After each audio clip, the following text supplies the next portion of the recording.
Social welfare policy in the 19th century, 1789 to 1902.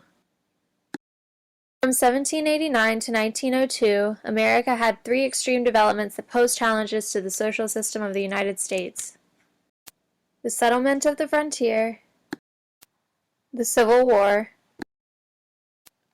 and the development of the industrial system.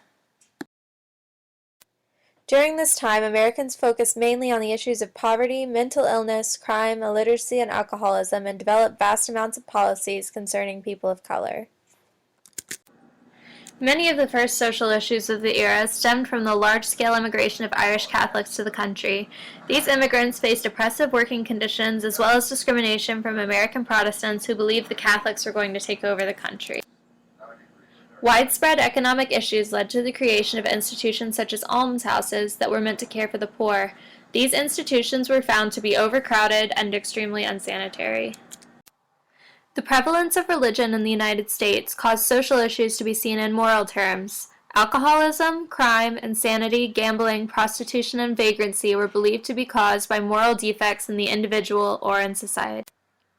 There was little to no understanding of mental illness. Dorothea Dix attempted to gain federal funding for mental institutions, but only achieved success in the governments of individual states. Three kinds of social policies were developed by Americans in the early and mid-19th century. 1. Moral treatment to prevent sinful lifestyles. 2. Attempts to increase political, economic, and social opportunities through things like voting rights and public education. And 3. Policies to control and oppress people of color. The temperance movement in the early 19th century attempted to prohibit alcohol, which was seen as immoral. This actually was not achieved until the early 20th century and was quickly overturned. Paupers were also seen as immoral. It was widely believed that they brought their poverty on themselves by immoral behavior, and therefore many Americans believed that people could be deterred from pauperism, which was not the truth. These people needed help that they would not receive. Prisons were reformed to instruct prisoners on proper behavior, and new institutions were built to remove children from prisons and poorhouses.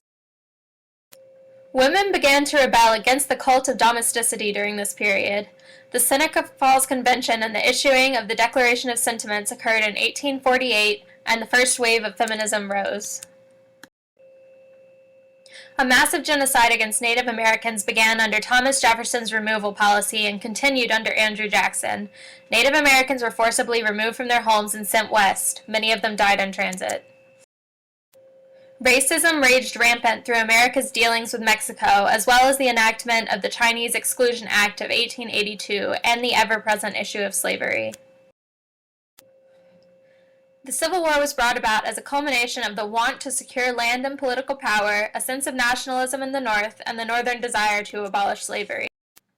In the aftermath of the Civil War, the Freedmen's Bureau was created in an attempt to help African Americans obtain their freedom and gain land and fair working agreements, but the Bureau was corrupted by racist staffers.